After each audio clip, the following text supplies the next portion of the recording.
I'm just loving on me right now. I really am. I had my last chemo last week, Friday. So I kind of told the oncologist, I need a break. You know, I need to love my scars because I had a double mastectomy. Tracy was diagnosed with invasive ductal carcinoma, stage 3 cancer, an aggressive type that spreads fast in her right breast. Although national headlines celebrate how cancer death rates have come down, racial disparities in diagnosis, treatments, and outcomes have not. Black women are 40% more likely to die of breast cancer than white women, and they're also twice as likely to die from the disease if they're over 50 years old, according to the American Cancer Society. I don't think race played a factor with the first diagnosis, but within my treatment care, yes. And can I listen to your heart? When you see your oncologist, you have to be able to have that dialogue, that community. You have to feel comfortable. When there's a break, there could be a break in you.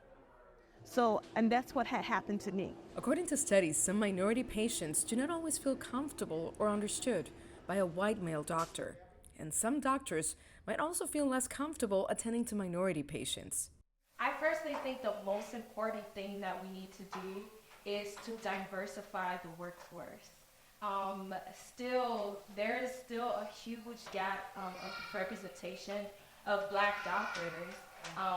Black people make up 13% of the population, but it's a very little percentage of the doctors that are practicing medicine. But diversity won't be easily achieved.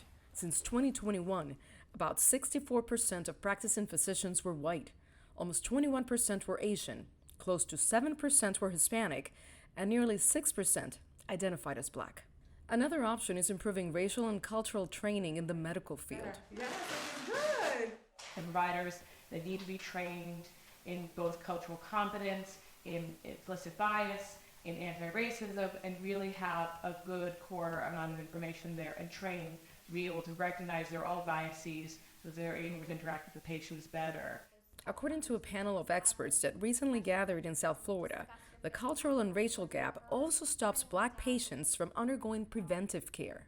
There has been studies that show that if we have patients who have BRCA mutations where we want them to potentially do risk-reduced mastectomy or having their ovaries out, our patients of color aren't doing that at the same levels. And good possibility here is the fact that we have that missing cultural competence, that they aren't quite hearing that is what they need to do because they don't feel they're being listened to.